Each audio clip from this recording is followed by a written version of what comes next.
Hey, hey, hey! Welcome back to Smart English Speaking, the podcast that helps you speak English with more confidence, one conversation at a time. I'm Emily. And I'm Leo. And today, oh man, today is a big one. It really is. Leo, if you had to guess, what's the one question we get the most from our listeners? Easy. How do I become fluent in English? We get that question every single day in the comments, in emails, on Instagram. Every single day. So today we are answering it properly. No shortcuts, no magic pills, just real practical tips that actually work. And stick around until the end because I'm going to share something a little embarrassing about my own language learning journey. Ooh, I love it when you get vulnerable. Let's just get into it. Let's do it. This is Smart English Speaking. Okay, Leo, before we jump into the tips, I want to ask you something. What does fluent even mean to you? Ooh, good question. Honestly, for a long time, I thought fluent meant perfect, like no mistakes, no accent, sounding exactly like a native speaker. And I think that's what a lot of our listeners believe too. But here's the truth, friends. That definition is not just wrong, it's actually harmful. Harmful? That's a strong word. It is. But think about it. If your goal is perfect, you will never feel like you've reached it. You'll always find a mistake, always find something to criticize, and that kills motivation. Okay, so what should fluency mean? Fluency means communicating your ideas smoothly and confidently, even if you make small mistakes. It means understanding, being understood, and keeping a conversation flowing without long, awkward pauses. I love that. So fluency is about flow, not perfection. Exactly. Say that with me, everyone. Fluency is flow, not perfection. You're turning this into a chant now. Hey, whatever helps it stick. Okay, now that we've got the mindset right, let's get into our first real tip. All right, tip number 1, and Emily, this one is personal for me. Tell us why. So when I was learning Spanish years ago, yes, Leo tried to learn Spanish too. Wait, I didn't know this. Oh, it's a whole story for another day, but here's what happened. Every time I wanted to say something, I would think of the sentence in English first and then translate it in my head word by word into Spanish. Oh no. Oh, yes, and by the time I finished translating, the conversation had already moved on to a completely different topic. That is every language learner's nightmare. It really is, and that's exactly what happens to a lot of our listeners when they speak English. They think in their native language, then mentally translate, and it slows everything down and makes them sound less natural.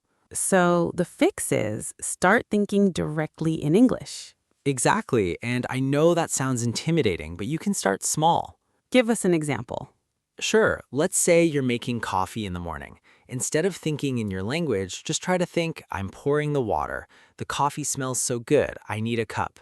Simple sentences in English about your daily life. That's such a good tip because it's low pressure. Nobody's listening, nobody's judging. Right, it's just you training your brain. I also love narrating your actions while you cook or clean. Now I'm chopping the onions. This is going to be delicious. It feels a little silly at first. It does. I remember doing this and feeling like, am I talking to myself? But yes, you are, and that's the whole point. Talking to yourself in English is a superpower, not a weakness. Beautifully said. Okay, so tip number 1, think in English, starting with small, everyday thoughts. All right, tip number 2, and this one might surprise some of you. Go for it. Listen more than you speak, especially in the beginning. Interesting. Most people think fluency is all about speaking practice. It is important, don't get me wrong, but think about how babies learn language. Before a baby says their first word, they've been listening for months. They absorb rhythm, sounds, patterns, all before they ever produce a single word. That's such a good point. We forget that listening comes first, naturally. Exactly. So here's what I recommend. Every day, spend time listening to real English. Podcasts like this one, YouTube videos, TV shows, songs, anything that's natural and not overly slow or robotic. And here's a tip within the tip. Don't just listen passively. Try active listening.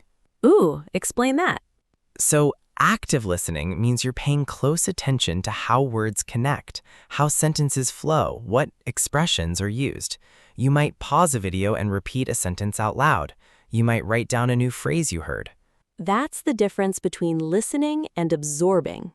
Exactly. Passive listening is nice for exposure, but active listening builds real skill. I also want to mention something here. Don't be afraid of not understanding everything. Oh, huge point. So many learners stop a video every 5 seconds because they missed one word, and it becomes so frustrating that they give up. Right, and that's not how native speakers even listen to each other. We miss words all the time and use context to fill in the gaps. So give yourself permission to understand, let's say, 70–80%, and just keep going. Your brain will fill in the rest over time. Beautiful advice. Okay, tip 2. Listen actively and don't panic about missing a few words here and there. Okay, Emily, tip number 3, and I feel like this is the tip people resist the most. Oh, definitely, because it requires courage. Exactly. Speak every single day, even if you don't have a partner to practice with. This is so important. Speaking is a physical skill, not just a mental one. Say more about that. Well, think about playing the guitar. You can read about guitar chords all day long, watch 100 videos about finger placement, but if you never actually pick up the guitar and practice, your fingers will never learn the movement. Muscle memory. Exactly. Speaking English uses your mouth, your tongue, your breathing, literal muscles that need training, and the only way to train them is to actually speak. So what if someone doesn't have anyone to practice with? Not everyone has an English-speaking friend nearby. Great question. And honestly, this used to be a huge problem years ago, but now you have options. Let's list a few. Number 1, talk to yourself. Yes, out loud. Describe your day, your plans, your opinions on a topic. Number 2, record voice memos on your phone. Pretend you're telling a friend a story, then listen back. Ooh, and that's powerful because you can actually hear your own pronunciation and catch mistakes. Exactly. Number 3, use language exchange apps to find real conversation partners online. And number 4, which I personally love, read a paragraph out loud from a book or article every day. It trains your mouth to physically produce English sounds. I do this every morning, actually. I read the news headlines out loud before I even check my messages. See? That's dedication. Or maybe I just like the sound of my own voice. Maybe both things are true. Okay, but seriously, the key takeaway here is consistency beats intensity. 5 minutes of speaking every day is more powerful than one giant 2-hour session once a month. So true. Small, daily reps build real fluency. All right, tip number 4. And Leo, I think you should take this one because I know you have a story. Here we go. Okay, so years ago, before I started teaching, I was in a business meeting. Actually, this was when I was learning French for work. Oh, this is gonna be good. I wanted to say I was excited about a project, but instead I used a word that in French actually means something a little more romantic than excited. Oh no, Leo. The entire room went silent. Then everyone burst out laughing. I turned bright red. What did you do? Honestly, at first I wanted the floor to swallow me whole, but then one of my colleagues just smiled and said, "Now you'll never forget that word again." And you know what? He was right. I never made that mistake again. That is such a perfect story because it shows us something really important. Mistakes are not embarrassing failures. They are literally how your brain learns and remembers. Exactly. That mistake, as painful as it felt in the moment, taught me more than a textbook ever could. So here's what I want every listener to understand. Native speakers do not expect you to be perfect. In fact, most native speakers are incredibly encouraging when they hear someone trying to speak their language. They really are. And honestly, making mistakes shows courage. It shows you're actually trying to communicate instead of staying silent out of fear. I always tell my students, silence teaches you nothing. Mistakes teach you everything. Ooh, that's a good one. Write that down, everybody. Or don't, just remember it in your heart. So tip number 4, embrace your mistakes because they are proof that you're actively learning, not evidence that you're failing. Okay, tip number 5, and this one changed the way I personally teach English. Tell us about it. So, for years, students would come to me with these huge vocabulary lists, hundreds of individual words memorized. But when it was time to actually speak, they'd freeze. Why do you think that happened? Because knowing individual words is not the same as knowing how to use them naturally in a sentence. English is full of expressions, collocations, and phrases that don't always follow logical rules. Can you give an example? Sure. Think about the phrase, make a decision. In English, we say make a decision, not do a decision, even though do might seem more logical to a learner. Right, and there's no real grammar rule that explains why. It's just how native speakers naturally say it. Exactly. So instead of memorizing make, decision, and quickly as 3 separate words, learn the whole phrase together. Make a quick decision. That's so smart because now when you're in a real conversation, the whole phrase comes out naturally instead of you trying to build a sentence word by word like a puzzle. Precisely. And this applies to everyday expressions too. Things like catch up with a friend, run late, keep in touch, get used to something. These little phrases are everywhere in daily English conversation. They really are. So here's a practical tip. Whenever you learn a new word, try to immediately learn it inside a common phrase or sentence, not on its own.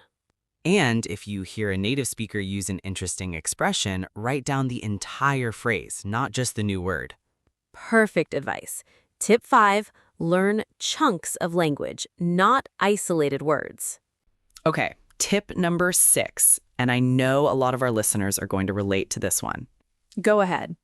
So many people believe I can only become fluent if I move to an English-speaking country.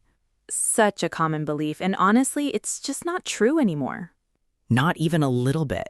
Thanks to the internet, you can create an immersive English environment right where you live, right now, today. Let's give some real examples. Sure, change your phone's language settings to English. Ooh, simple but powerful. Watch your favorite shows in English, maybe with English subtitles at first, and slowly remove the subtitles as you improve. I love that gradual approach. Follow English-speaking creators on social media instead of only creators who speak your native language. And listen to English music and actually read the lyrics. Oh, that's such an underrated tip. Music helps with rhythm, pronunciation, and it's just fun. It doesn't feel like studying. Exactly, and that's the secret. Immersion should feel enjoyable, not like homework. I also recommend labeling objects in your house with English words if you're a beginner. Little sticky notes on your fridge, your mirror, your door. That's such a classic tip, but it genuinely works, especially for visual learners. The goal here is simple. Surround yourself with English so much that your brain starts to see it as normal, not foreign. I love that phrase, not foreign. When English stops feeling like a foreign subject and starts feeling like a normal part of your daily life, that's when real fluency starts to grow. Beautifully said. Tip 6, build your own English environment, wherever you live. Okay, our final tip, tip number 7, and I think this might be the most underrated one of all. Set real goals, right? Exactly. So many learners have this vague idea in their head. I want to be fluent someday.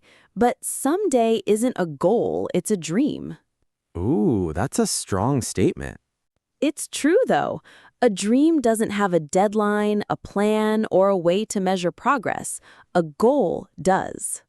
So what does a real goal look like? Instead of saying, I want to speak English fluently, try something like, in 3 months, I want to be able to have a 5-minute conversation about my job without pausing to translate. That's so much more specific and achievable. Exactly. It gives your brain a clear target. And here's the bonus, it's measurable. You'll actually know when you've achieved it. I also think tracking small wins is so important, like keeping a little journal of new phrases you've learned or recording yourself speaking once a week to hear your own improvement. Oh, that's powerful, because sometimes progress feels invisible day to day. But when you compare a recording from month 1 to month 3, The difference is huge, and that difference is exactly what keeps you motivated to continue. So, tip 7, set specific, measurable goals and celebrate your progress along the way, even the small stuff. Especially the small stuff, honestly. Okay, let's do a super quick recap before we wrap up. Because repetition helps memory, right? Absolutely. Let's go through them fast. Tip 1. Think in English, starting with simple daily thoughts. Tip 2. Listen actively, more than you speak, especially at the beginning. Tip 3. Speak every single day, even if it's just talking to yourself. Tip 4. Don't fear mistakes. They're proof you're learning. Tip 5. Learn full phrases and expressions, not just single words. Tip 6. Build your own English immersion environment wherever you are. And tip 7. Set specific goals and track your progress along the way. That's it. 7 simple, powerful, doable tips. And notice, none of them required moving to another country, spending thousands of dollars, or being naturally talented at languages. Exactly. Just consistency, courage, and the right mindset. Before we go, let's do our favorite part, Vocabulary Corner. A few useful words and phrases from today's episode. I love this part. Okay, first one, fluency. It means the ability to speak smoothly and naturally without long, awkward pauses. Great one. Next, immersion. Surrounding yourself completely with a language, so it feels normal and everyday. Nice. Next phrase, catch up with someone. To talk with a friend and share news after not seeing them for a while. Love that one. It's so common. Next, get used to something. To slowly become comfortable or familiar with a new situation. And finally, make a decision. Remember, we say make, not do, when talking about decisions. Perfect. Try using at least one of these words or phrases today in a real sentence, even if you're just talking to yourself. Yes, talk to yourself. We've given you full permission today. All right, everyone. That brings us to the end of today's episode. I really hope these 7 tips give you a clear, practical path forward on your fluency journey. And remember what we said earlier. Fluency is flow, not perfection. You don't need to be perfect. You just need to keep going. Exactly. Progress over perfection, every single time. If this episode helped you, do us a huge favor. Share it with a friend who's also learning English. Learning together makes everything easier and way more fun. And don't forget to subscribe to Smart English Speaking so you never miss an episode. We release new episodes to help you build your speaking, listening, and confidence week after week. Leave us a comment and tell us, which of these 7 tips are you going to try first? We genuinely read every single comment. We really do. Your comments make our day. All right, everyone. That's all for today's episode. Keep practicing, keep speaking, and keep believing in yourself. We'll see you in the next episode. Bye for now.